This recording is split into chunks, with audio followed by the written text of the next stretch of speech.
Virtus Pro's turn to ban.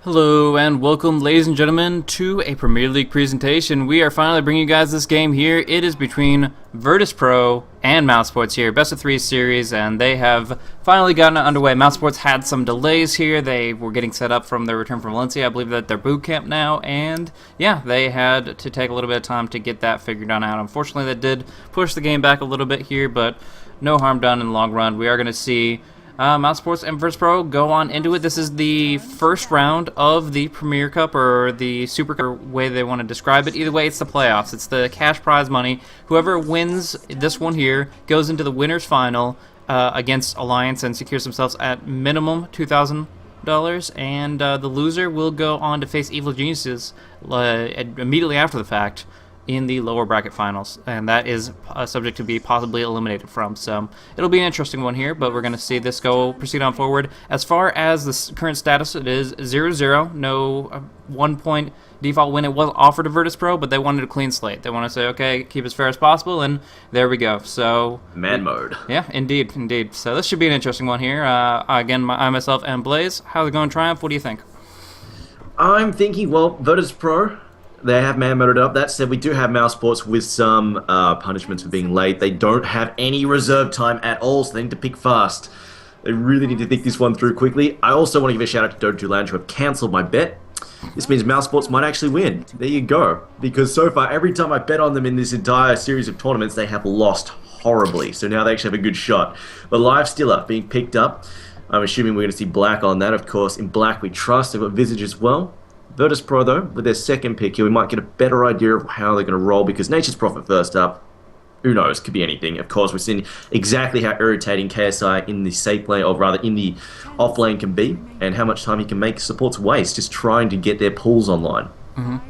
Yeah, a lot of potential in the lineup thus far. Virtus Pro starting off really strong. The KSI is an amazing Nature's Prophet player. He plays the off lane where he can just manipulate down bottom with the Treant so very, very effectively. What he loves to do specifically is block off a pull, not with the wards, but with the Treants themselves. And if you don't have the ranged right click from the supports to be able to bring both of them down in time, you're going to miss out on that full pull. And that means that although KSI might get minimal amounts of golden experience, your supports are going to get absolutely nothing. And that is going to be a very limiting factor for Paz and Cinderin if they pick heroes that are relatively item reliant, like Visage, who loves to get some early durability and kind of move in maybe towards an early Roshan strat with Medallion, or just keep his team sustained with things like Urn and Mechanisms. So either way, right now, Virtus Pro going to pick up the OD and not only control the bottom lane, as I was saying with KSI's Prophet, but also going to put possibly Illidan on the OD mid, and that's going to be very, very destructive as well. Yeah, of course, Outworld Devourer is incredibly powerful in that solo. I mean, pretty much, I don't think there's any hero who can solidly beat him 1v1. Maybe Syllabear, but he's banned out. There's very, very few and far between heroes that can actually take him on 1v1. We might possibly see a Kunkka. One of the heroes that have been drafted against him somewhat infrequently has been Kunkka. Sort of works, sort of doesn't. His Kunkka, of course, can be harassed out of the lane, but he can... the other problem with Kunkka has is he pushes the lane a lot, so he's kind of vulnerable to getting swept in from behind and taken out like that. But on the other hand, a lot of teams have just been going, you know what, well, we're going to lose that lane, let's just focus on winning the other lanes. But in this case, Mouz Sports right now, we'll see how the draft progresses, but you've got to have a draft that can do that can solidly win the other lanes, or rotate and gank his lane, and they may not end up with something that can do that, so they may need to watch out for that as they draft. Secondary bans coming through. Naga Siren being banned. This isn't a real surprise against Virtus Pro. It's one of their signature heroes, so that's being knocked out as well. They do enjoy the carry Naga. But we've also got, interestingly enough, they have decided to ban out the Gyrocopter. Gyrocopter tends to be more of, well, Black's hero, but they've already picked up a Lifestealer, so I don't know if they would have gone for a Gyrocopter in this case, Blaze.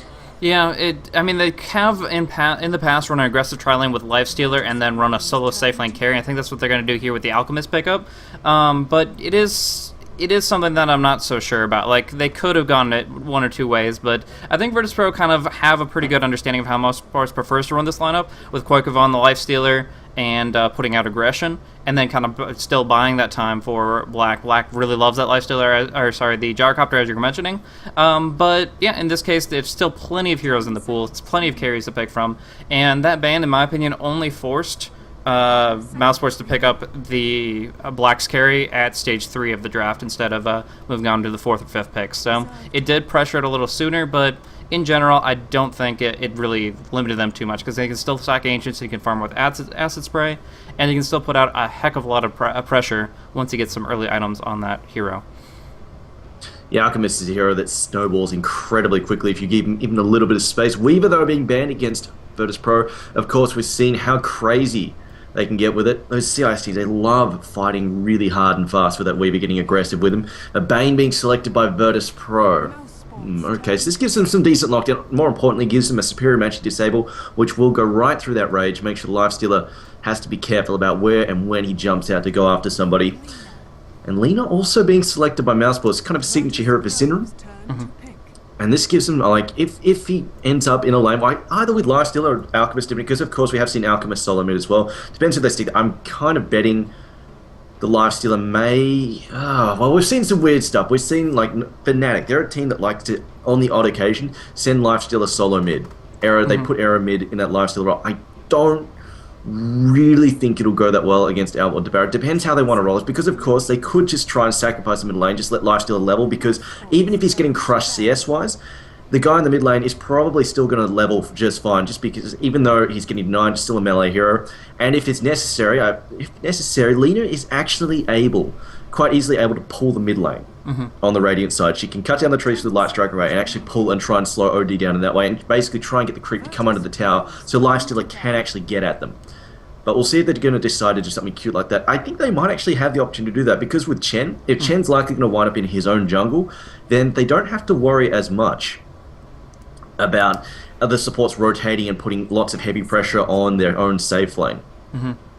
Yeah, I mean, that's definitely true. They will be able to secure that very effectively. The question is whether or not they really want to put that much pressure on OD, because there are a lot of teams that see the OD nowadays and they're like, yes, he will win the lane, but as long as he doesn't atrociously stomp it, they can go ahead and just win all the other lanes. And OD, he'll come into it with a mechanism, he'll be able to put out quite a bit of damage, but he won't be an absolute game changer. He'll be destructive, he'll be a frustrating thing they have to deal with, but if they just are at odds 1-for-1 in their solo lane, and then they just destroy their aggressive tri lane, let's say NS doesn't get some great neutral spawns for his creeps, then really, you're going to be able to put out a lot more pressure, bring down towers, and get a lot of more goal momentum rolling that OD isn't going to by himself be able to deal with. Now, Virtus Pro still has a lot of tricks up their sleeve. They still have the Fiend's Grip versus Lifestealer's Rage, which is going to be really, really important for teamfight lockdown, and they also have one more pick available to kind of change things up and make sure that they can go ahead and deal with skirmishes. That's going to be the pickup here.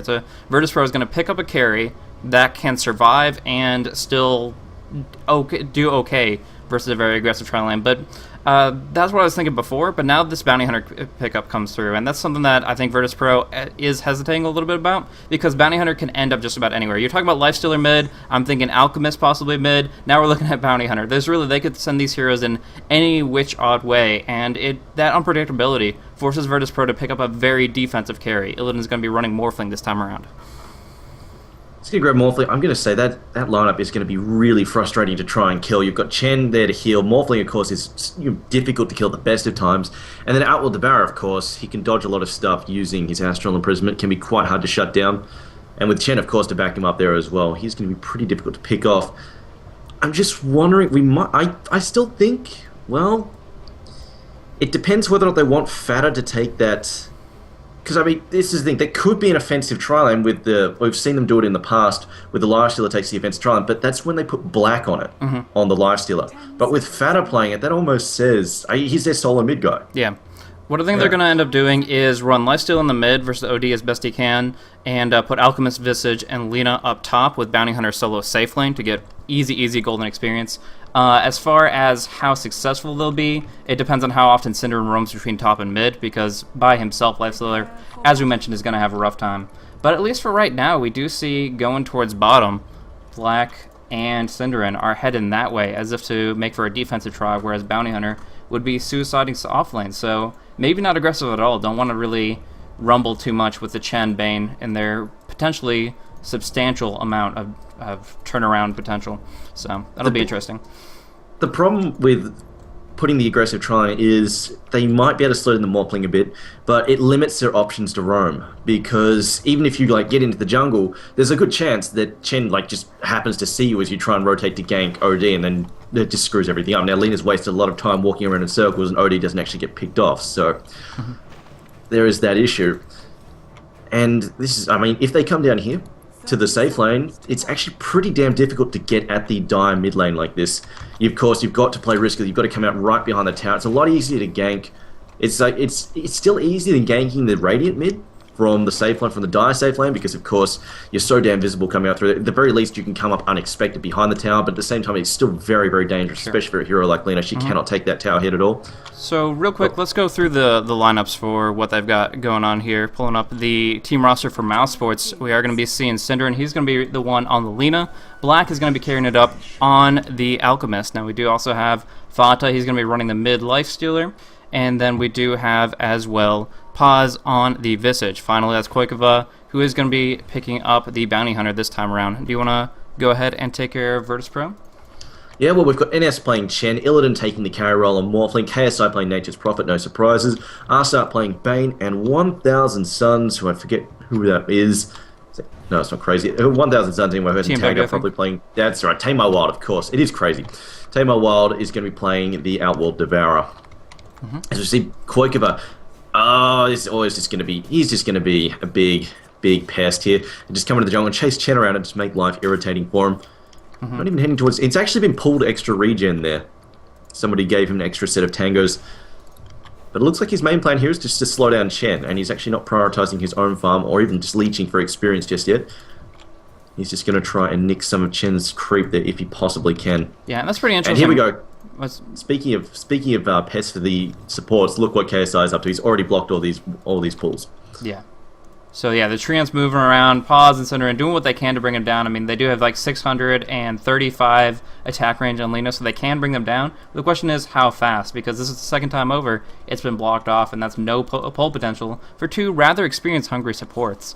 But yeah, as far as Koikova's action on the top lane there, Bounty Hunter having so much regen, and on top of that, NS has nothing. He went full support mode, and you never go full support. Right now, this guy has no HP regen to speak of. He might be trying to bait Koikova into the sentries a little bit, but really they only have one more on hand for Bane, and they don't really have much kill potential, considering they're both only level 1. Chen was actually just given some regen, I think, from Bane. He just handed over his tangos there.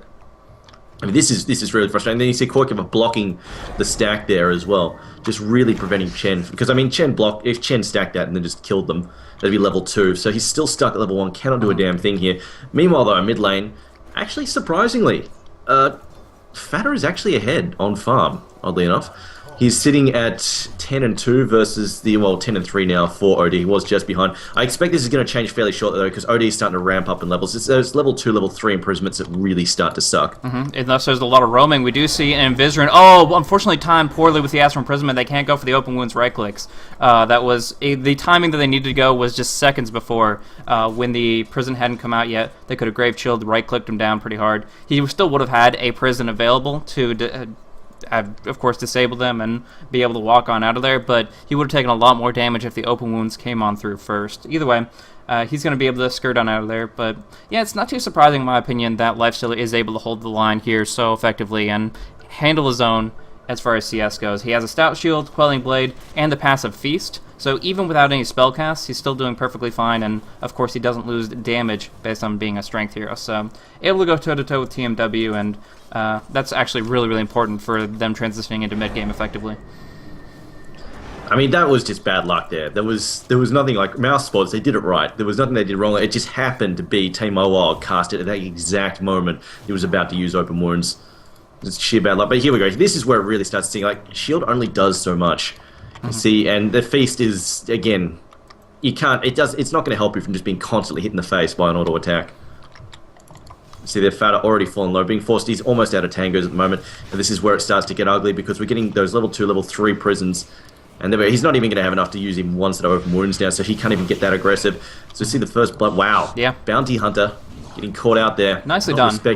Arzar got the Nightmare off and then went for the Sentry Ward right underneath him, and it gave plenty of time for Brain Sap and Waveform combo. It's pretty much just a open and shut book there. They looked at the opportunity, they worked him down, softened him up a little bit, and then they got some really, really good farm on Morphling. I mean, look at Illidan's farm. I mean, not to mention he has 25 CS, but with that first blood, he now has 2,000 gold to start off.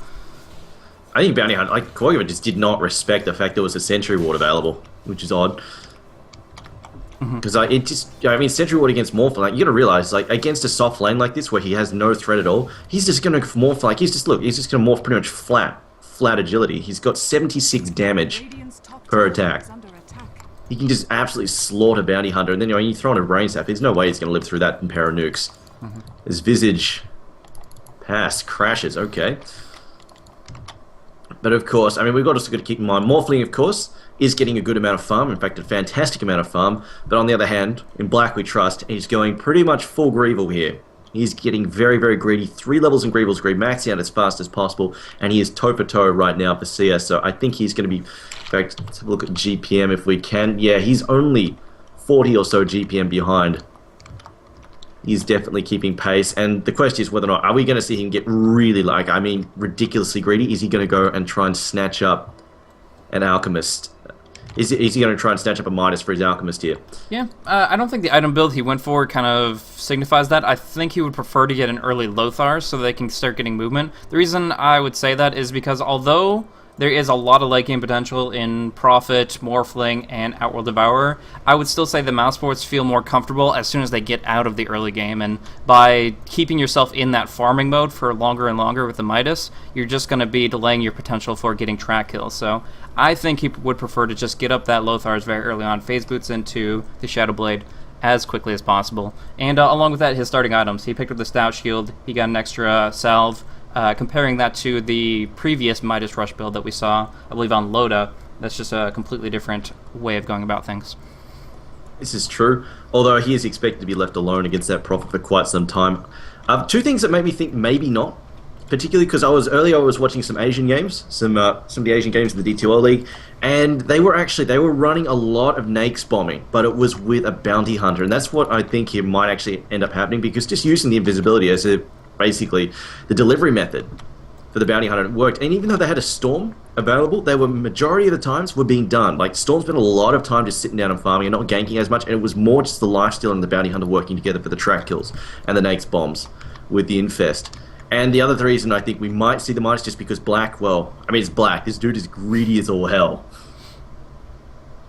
Yeah. So maybe. But no, I agree, yeah. He has, of course, this is definitely different to Lotus starting. He may well just go for Lotus, and definitely they will need to apply some pressure in the mid-game, because outside of stuff like the Nakes Bomb and basically the big hits from the Alchemist concoction, they don't have a great line to fight off early aggression, which Virtus Pro do have a ton of. Of course, Morphling, if he does the Ethereal Blade Rush with the shotgun, could indeed pose a huge threat. And of course, they have Chen, who can push hard early on, along with Nature's Prophet. And OD, of course, is a credible threat at just about any stage of the game. So that may be enough to make him go, you know what, I need some tools to fight early on. Yeah, absolutely. So I'm not exactly sure who's going to be taking the #1 farm priority. I would presume it's going to be Black, just because of how he likes to play. But in general, I kind of feel like if he just goes for mid-game items, if he goes for maybe like a BKB Shadow Blade, or maybe picks up a Maelstrom or a Basher, he's going to be able to do a lot with very little in this circumstance, because of what you were talking about before, how much his team can provide. Bounty Hunter, Infest Bombs, you can go with the nukes from Lina, Laguna Blade, followed by Soul Assumption. You have a lot of potential output for kills, and I think he just wants 1 or 2 core things and then wants to go for that as quickly as possible, because the sooner they start putting pressure on Morphling, the better. An underperformed Morphling is rather worthless. He essentially, all he gets to do is waveform in and then strength morph while trying to run away. But right now, of course, he's getting off to a rolling start, and it would be in Mouz's best interest to try to stop that before it actually gets going. Yeah, we'll see if they can manage that, though. Apparently, Pass is busy rebooting his entire PC. Also, for the people freaking out about the D2L thing, the Dota 2 Lounge thing, they cancel the bets, they call it a def win. It's definitely not a def win for Virtus Pro. And in fact, Virtus Pro insisted that we play with they were offered, in fact, they were offered the 0-1 start. They decided they declined, they wanted to man mode. They wanted to start off with a clean slate, and here we are, game 1. With Virtus Pro at a 1-kill lead, of course, they have just picked up the Bounty Hunter, who really just did not respect the fact that they haven't, well, they had wards ready to try and catch him out. Just looking at the supports here, Arsat, like this is the impact KSI is having right now. The fact that he's completely and utterly messing with the ability for Pass and Cinder to get any money because they are relying on the ability to pull here, and he's denying that to them. So you see them, they're stuck on the sub 100 in terms of GPM. Sure, Nature's Prophet is stuck on the sub 100 GPM as well, but at the same time you compare that to Arsat and NS, they're on 150 each. They're actually getting ahead. So you're trading, like right now, they're trading one hero for two. It's really, really cost effective for them to do this. And of course, Prophet, because he gets a recovery minus in his normal build, he can quite easily catch up and get to a stage where he's very much a credible threat later in the game. Yeah, essentially, through the usage of KSI, he's kept two enemy heroes at level 2, and is still actually pulling ahead of them a little bit in experience per minute. So, based on the fact that top lane has gone so successfully, and the pressure that KSI is putting out on bottom just based on those creeps, is, yeah, turning things around nicely. It's like Fata's about to die. Yeah, he's in a terrible spot. There's really no two ways about that. He might try to die to the tower, but it looks like he's going to be forfeit to Chen, and... well, actually, it's split between OD and Chen, so still half gold for either. In the meantime, Koikova hiding out, doing a little bit of KSI's activities, but a little bit more in plain sight. He's not actually in Viz here. He's just literally sitting in this position. We do see Courier bringing out Dust of Appearance, and Koikova has to respect that if he's going to be obviously playing his role appropriately. Suicide Lane is kind of a misnomer. You don't want to be dying. You want to avoid that as much as possible. Meanwhile, KSI, check out what he's doing in the Radiant Jungle. Yeah, this is... I feel this will work because nobody's really caught on, like, because nobody's actually figured out what he's up to just yet, and they don't have any roaming junglers, so it's going to get away with it. It's cute, definitely a neat little trick, and he's pretty much... It's a smart choice because, like, he's going to achieve the same thing he was doing before. The question is how long... See, this might give it away. The fact that they see the trance coming from this direction, they go, hang on a minute, something's up. Fortunately for him, they don't notice, actually. Yeah. They're on the low ground, didn't see that, but yeah, they're going to continue to stop those... Oh, wait a minute. Lena's rotating. She might actually notice this. I'm just wondering if she's looking for a gank on mid. I don't know if they can get this, though. Just because... Oh, Tamar Watt, he's got such good vision at the moment when he's sitting on the high ground just CSing, so he's going to catch that out. Whereas you see Nature's Prof also just doing a bit of scouting with these trends, just seeing what's going on. Hasn't spotted up Lena yet either, or Visage. They might actually be able to pick this off if they can get it in. No, this is not going to happen. This is a problem. Like, this is a problem trying to gank from the safe lane. It's just, you can't come... Supports can't rotate like this because they can see you, and coming from behind is just such a risky choice for level 2 supports. Because they, like, what, 5 tower hits and they're dead. Most definitely. Now, one really cool thing about KSI's activities up here is that he's still dropping down the Nature's Call down on the low ground, and he's still blocking that camp. It's not going to be until 7 minutes that he's let this neutral camp spawn once. That has just got to be devastating for these supports who are still at level 2 when the enemies are at 4 and 5. So KSI catching up on his farm a little bit with this Western hard camp, and on top of that, doing very, very well in really limiting the support's potential. So Lagunas aren't going to be out for a while, and that's going to set it up so that Morphling can move in towards his Linken's, which it looks like is going to be his next item of choice considering the Ring of Health. Yeah. Lincoln's Morphling, like, it's going to make it really... Well, I say that, but at the same time, they have got... Wow, Pass's PC, apparently not fantastic, has died yet again. But they do have Track. I mean, Track's an easy long-range option to bounce a Lincoln, so we'll see how effective it is. At the very least, it gives really nice stats. Just going to have a pause there again, so Pass can try and fix his stuff. I'm just surprised they haven't been as aggressive on Bounty Hunter as they could have been. I mean, Bane's had this Dust of Appearance for quite some time. I figured, like, especially by Bounty Hunter earlier walked... I figured, like, I'm wondering why they didn't give it to Illidan, because he could hold on to the dust, and Bounty Hunter earlier walked past the ward that was sitting right there. And to be honest, because he's in this Morphling could just jumped him and killed him, to be honest. But decided not to go for it. Morphling has such a level advantage over him. Actually, no, he's caught up a little bit, but still, all the 600 health. They probably could have nailed him, especially with the move slow that Dust provides now on top of that. Yeah, definitely. I mean, generally speaking, the Bounty Hunter is going to try to break his invis, maybe just with a Janata or something to keep himself moving at full speed, but it is 100% true that even with the boots of speed, the Dust should be enough to lock him down, especially when both heroes are involved. If you get a Nightmare on him, he should be guaranteed dead. But that being said, they haven't found the opportunity just yet. Arzark kind of focusing more on his stacking pulling, which he does have a nice little camp for himself here. So he's going to be moving in towards his Fiend's Grip pretty soon, and that's going to be when they can start guaranteeing kills. So I guess that's Smiles' mentality is kind of You have the chance to farm for guaranteed kills, or you have the chance to go for gradual ones. So we do see a ping come out on the minimap.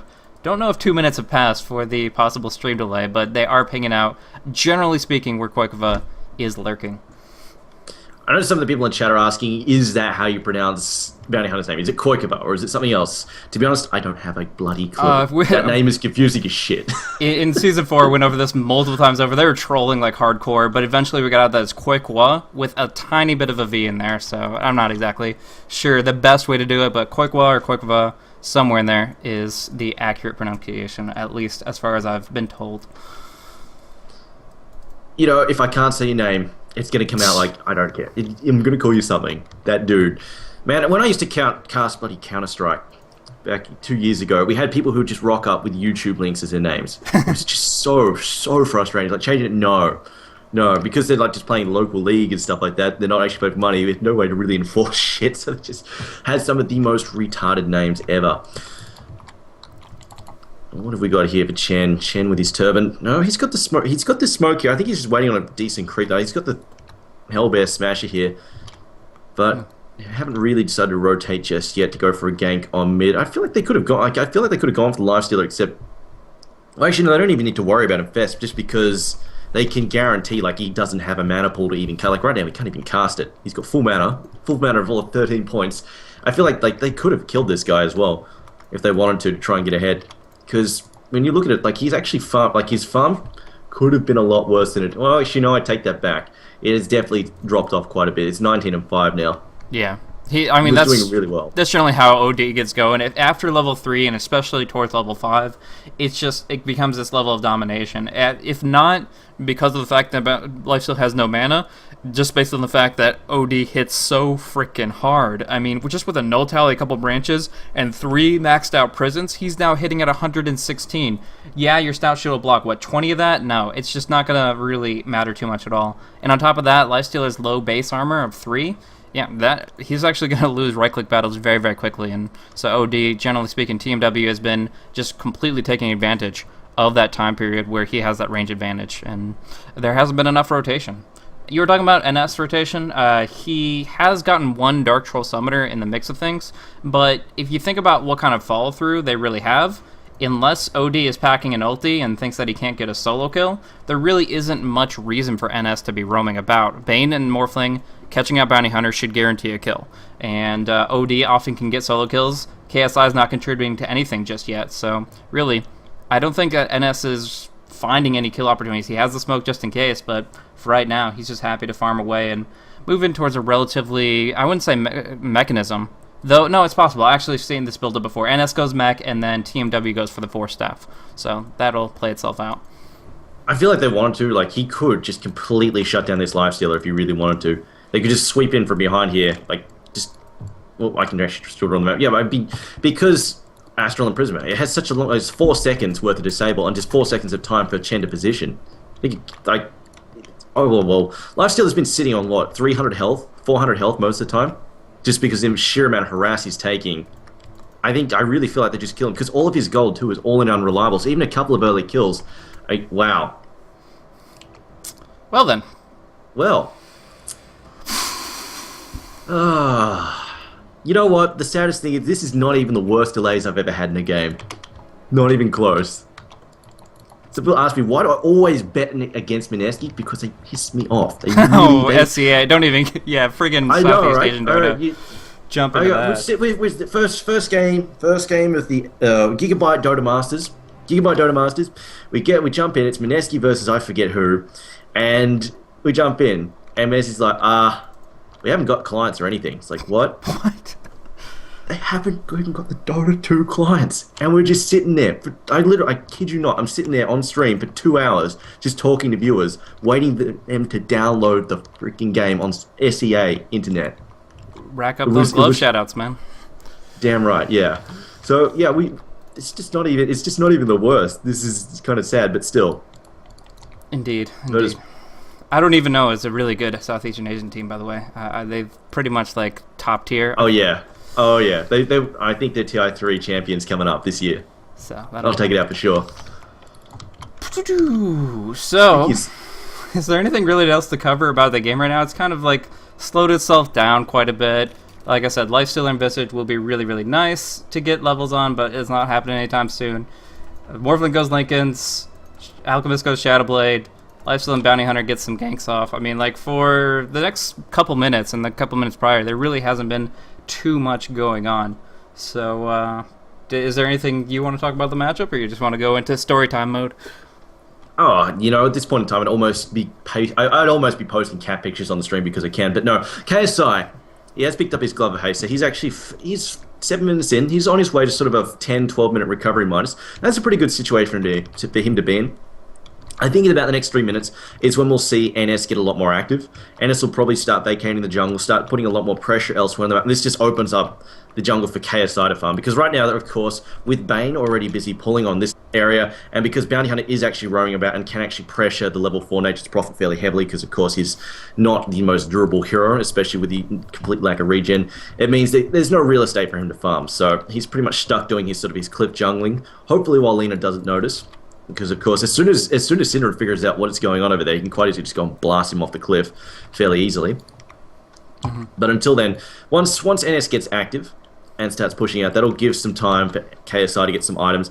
And if it gets just even if they pick up something cheap and easy, like a Desolator now is a really, really cost-efficient way to boost damage, not only for you but for your entire team, as well as also improve pushing. That negative armor is huge, especially when you're up against a hero like Lifesteal who doesn't have a lot to begin with in the first place and tends not to build armor all that much in his lineup either, especially if they've already got an Alchemist. Alchemist is more likely to get an Assault Class than Fatter. Fatter will go for other things, and generally speaking, he will quite easily wind up in the negative armor levels if you have something as simple as a Desolator hitting him. Or he could even, if he wants to be really, really friendly and cost efficient for his team, he could go straight for a Medallion.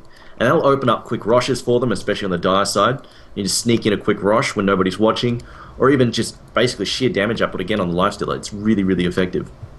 Mm-hmm. So what do you feel about the Tricore meta? Like shifting that in and trying to go for 3 heroes that are very reliant on farm but still can hold their own in the lane in some fashion. Do you think it's a little too greedy, or do you think it's going to be viable in very competitive games like when we go into TI3 metagame? I think it's viable, but it depends against the draft. Like, you've really got to watch against Mousesports, or rather against Virtus Pro. I think it's possible because what they've got, their lineup is still kind of greedy in its own sense. Morphling takes time to get rolling.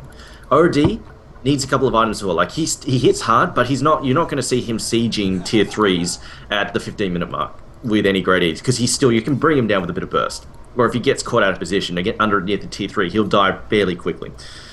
But if you've got like crazy Na'Vi strats where they run like a tri-healing lineup, like Chen, Witch Doctor, and a Juggernaut, those kinds of lineups, that's where you really, I think, having these tri-core, like, greedy lineups may come undone. But it really depends on the team and the draft that they're coming up against. So I think right now it's definitely viable, but again, like any lineup, you've just got to watch for a potential counter. So at this point in time, I think this point in time, like, it's viable, just because a lot of teams like don't play with that insane pressure anymore. It's become less prevalent. It used to happen a lot, but I think because a lot of teams have gotten more used to it as well, like responding to extreme early pressure, that it's not as commonly seen. Sure. As KSI's, looks like he's doing some choke point jungle there. I was about to say, he accidentally trapped himself, but it looks like he's managed to free the aggro. Mm-hmm.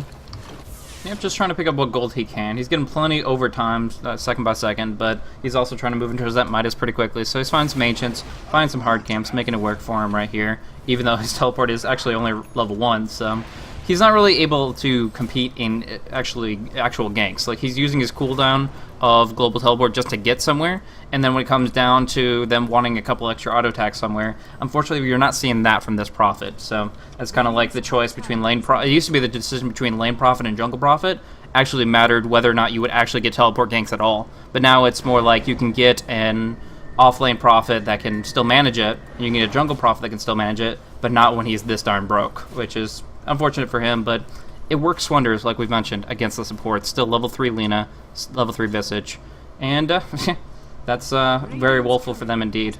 There is actually a courier pick-off, so that was a Radiant Courier, and it went to the side shop, but missed out on providing Black a Battle Fury rush. That would have been nice to have. That's a lot of right-click damage that he's not going to have for quite some time. Actually, I think he had enough for the Perseverance. That's the only reason it would be there. Yeah, he's rushing a Battle Fury and Alchemist. We were talking about gold farming build, and I'm like, no, he can't be going Midas. That wouldn't be logical. No, Black steps it up a notch. He's going for Battle Fury. But on top of that, he had the cash for Perseverance, and the choreo got picked off. They figured it out. They figured out what he's up to. They know he's up there now. KSI, I think KSI's realized that they know now and decided, okay, I got to get the hell out of here. He's sitting, just doing a bit of stacking himself. I think they'll just clear that together in a minute. And this will help him catch up. Like, this will really help the supports catch up if they can get that cleared out. And there we go. KSI, I think we're going to see Chen get a little bit more active now. Although, they might just wait. Chen's actually fairly close to finishing off the mech. They might just wait. This is the other reason, like, Prophet right now doesn't want to gank. It's because he does, like, if it goes pear-shaped, if something goes horribly wrong, it's going to set back his recovery Midas so damn badly. And this is the same reason they might actually just wait for Chen to finish off his mech before they decide to get him mobile. Just because it's too much of a risk. Yeah. Because if he dies, it's going to set that back so damn hard as well. So, now I really don't know how to feel about Black's current build-up. I mean, the fact that he is down without his such key items on the choreo for such a period of time.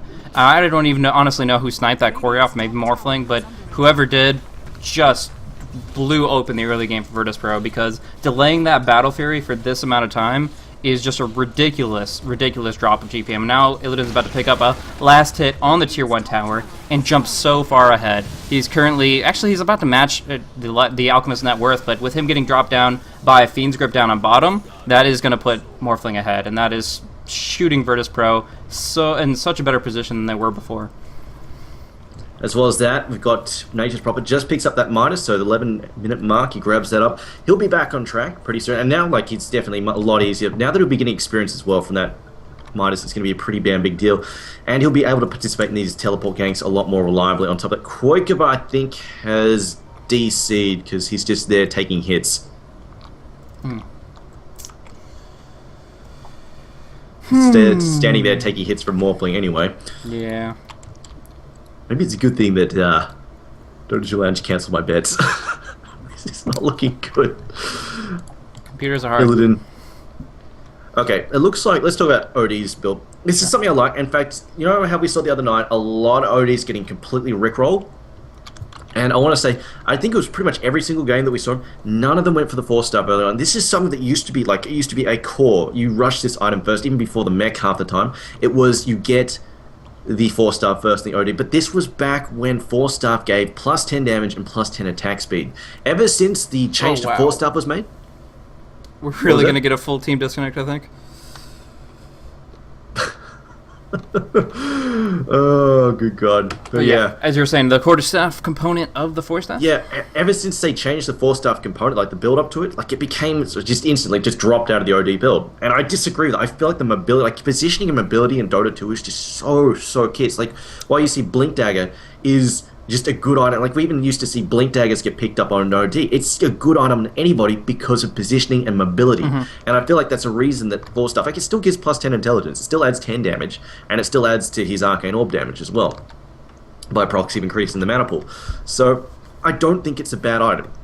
I think it's still, I feel like it's still a very core item on OD. And I still see the Asian teams, like, when they pick up OD, particularly the C teams like Orange, MUSC, those sorts of teams in the Southeast Asian area, they still pick up that 4-star. We still see it grabbed up. And right now, we see Virtus programming tonight. And last night, we didn't see it, and they got stomped. Like, you see ODs getting caught out of position, they just get killed. Like, sure, they could defend themselves for a bit, but they would get brought down. But having 4-star just gives you options. You can get up and down cliffs. It's a great all-round utility item. And like you said, it still adds early damage. I don't think there's anything wrong with building it. And if you want, like, at some point, you're going to break down those tranquils, so you can pull the you pull the ring out of that as well if you're not doing a mech rush. And with Chen already on the team rushing a mech as well, like, I mean, there's no real, like, when you've got stuff like Darkseer and Windrunner, you don't have to rush the mech on the OD. You can build it on somebody else. It's not like he must have a mech. Yeah, definitely. So, I mean, it shifts it up. The nice things about mech, of course, is that Buckler and Mechanism, the activations can proc Essence Aura, so it gives them a little bit more lane control. But by going for a bottle, you shift your focus a little bit. Instead of just continuing to try to RNG the Essence Aura with Buckler and Tranquils, you actually just get that mana guaranteed from Bottle, and then you can shift over to controlling runes a little bit better, which is pretty easy to do considering you're up against a Lifestealer, though Ascenderin has been able to cover up one or two. But yeah, in this position here, I would definitely say that Virtus.pro has a lot more control now because they are going to have all these key items up at a very similar time. We see that mechanism coming out for Chen. We see Morphling very, very close indeed to that Linked Sphere, which will block off a number of great abilities. And we already see the Fiend's Grip ganks at work, so they're going to be able to get some nice farm on Nature's Prophet and Bane as a result of that. I also like a point that you bring up there about rune control. Like, just to add to that point, their first blood on Fatter, that came because he got a double damage rune. Like, rune control is a big thing, and like this is the other thing we've been seeing with the ODs and last night. They didn't bother controlling the runes. They're just there last hitting, like you said, trying to RNG GG the Essence Aura. I feel like the bottle again mid, like if you pick up the bottle, even if you just go for the runes, it provides a much more high impact hero in the mid lane. And if you see like somebody overextend and you have a good rune like Acer, you can get up there and you can do something about it. Like, it just gives him the ability to support the other lanes rather than it's OD mid. We have to always. Oh wow, okay, all right. Well, yeah, that wouldn't work exactly. Our follow-up matchup is going to be loser bracket. So whoever, even if we forfeited Mouz on this one because of all the delays, it would not work for the subsequent games. So we're going to see if they can reconnect on in. But yeah, a little bit of issue on that, obviously. I really do hope they can get it together, but right now it just continuously has some issues here. But I think we should give them at least one more shot here. Obviously the game's not over by any stretch. But yeah, I'm not too sure exactly what to think of this situation. So, well, I guess what we'll leave to Ant. Obviously, we're not in charge here, so we'll leave to Ant to sort out what the hell is going on. Yeah, boot camps and all that. I don't know is it the net or is it the PCs? I don't know. It was originally setting up PCs, and obviously now crashes is what we've heard. But I think if you have 5 computers crashing, it's got to be network related. It's not going to be all 5 of them having similar issues. This is why I hate PC. I'm honestly through and through PC Master Race, but man, they want to screw up. They really do it at the worst times. They freaking hate people. Seems Andy's trying to get in touch with Ciderin. Okay, all right. So they're gonna discuss stuff on Skype. We're, I suppose, just gonna sit here and talk about random shit for a moment. Sounds fun. I don't know. I love random shit. So, I mean, right now we saw. Like, obviously, let's talk about Alliance here because obviously they've been in a bit of slump lately. But how do you feel about them? Like, do you feel like it's the banning thing, that like the whole draft change, or do you feel it's just they're doing lines of coke, or they're drunk, or they're just not in form right now? Their last style that was very, very, very effective generally had Bulldog guaranteed on the offlane with either Prophet or Bulldog, and they felt comfortable with that situation. A lot more, they've been adapting their strategy to try to put like safe lane Lone Druid and stuff like that, so they can actually not have to worry about Armlet and the other nerf, the 300 gold loss, because it's just so much more profitable to put pressure on a Lone Druid. So with that, they kind of changed up their strategy a lot, and their try versus try, to be honest, isn't the strongest. Like, EGM pulls some amazing things out, and when Ake jungles with Chen or Enchantress, there's a lot of potential, but you can't always viably do that in an aggressive try lane. So when they switched up that strategy, we started kind of seeing the everything unravel a little bit, speaking of. But, so with that, in conjunction with stuff like Magnus RP not being as powerful, we definitely saw them having to go and shift up to a new strategy. And right now, that strategy is extremely predictable. You bring in what you drafted up, you know how they're going to lane it, and to be honest, it's easy to pick it apart. It's easy to counter draft. The one thing that changes, not only more responsive bans are available in this draft, but also more powerful counter picks. With the fact that you already see 2 of their heroes, you pick up 2 of your own, and then you get that 5th pick that can be a surprise. Like, there are so many ways to mind game it, and right now I just don't feel like Alliance's drafting is on par with their calculated playstyle. You look at successful teams like Na'Vi, Fnatic, Virtus.pro, they put out a huge amount of aggression at every angle, but I kind of feel like Alliance, their general fallback strategy is farm to a point where we have the potential to destroy things, and it's kind of like a timing push if anybody follows StarCraft 2. So it's just comparing those specifically. I kind of feel like right now Alliance's early game is weak because of their draft, and as a result they can't get to that mid-game dominance. Now that's not true for every matchup, that's not true for every game, and I think that they're right now coming back into it, but the past few days there are going to be some matches taken off of them because they're not them. They're not themselves right now, and so they kind of have to get back into it. They only have a few weeks left to do it, but I definitely feel confident that they're still going to be top-tier team to compete directly with Na'Vi and all those in the East, but they definitely need to make a few adjustments in the right direction. Just spice up that unpredictability. Well, like back in the previous patch when there was like 6.77 and all that, where they had Loda on a dozen different carries, and S4 played half a dozen different mids, and they had some really, really good things. But since all eyes have turned to them, I kind of feel like they have been lacking a little bit of spice recently. Well, looks like we're just discussing some things. Alright, so this is the current situation. If Mouse's internet dies again, game over, they're out. And we'll see what happens from there on out, according to Lauren.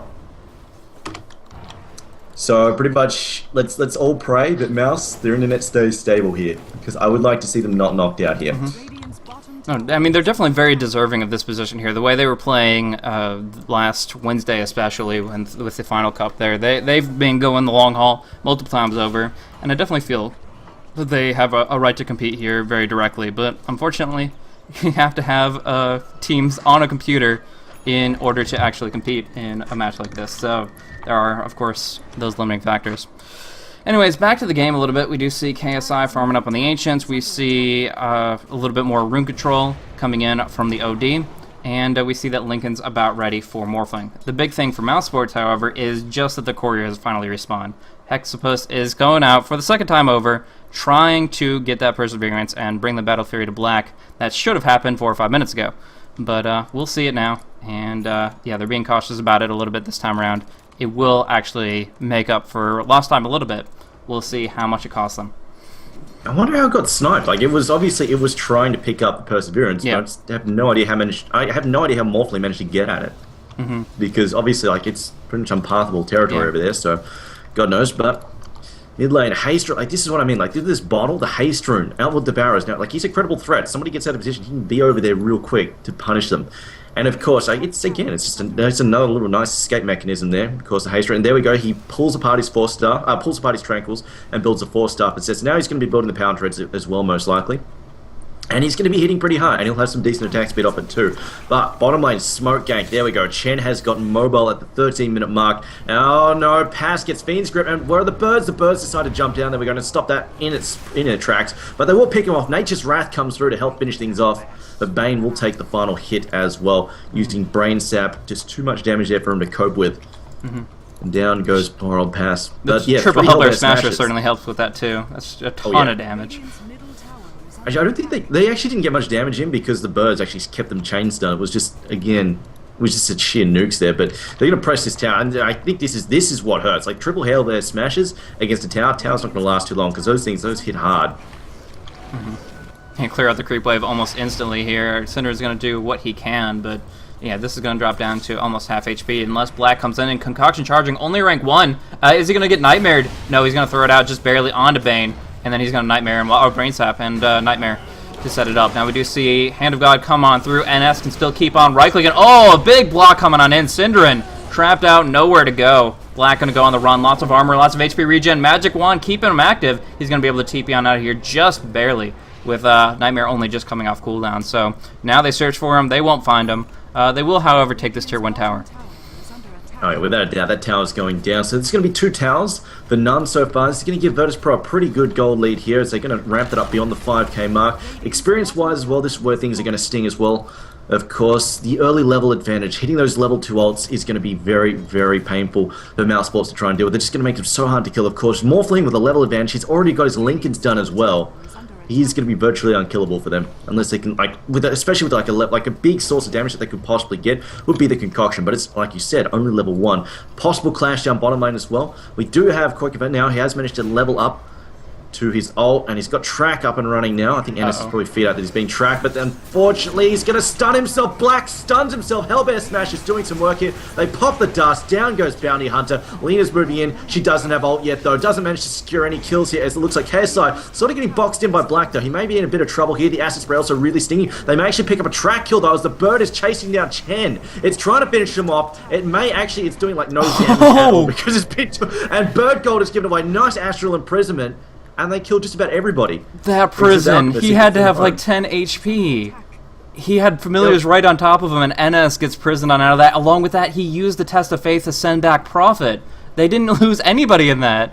That's ridiculous. The mechanism, the Test of Faith, and that prison. Defensive plays out of a very aggressive team, but they take away amazing victory. Look, 8-0. Out of that mishmash hodgepodge of a team fight. They're actually even going to get one more on mid using the Sandy's Eclipse right there. Team W. What a player. I actually don't think the birds were going to... Like, it was a bird. The problem was the birds lose damage with every attack. So there was the problem. Like, it was literally doing like 2 damage a hit to him.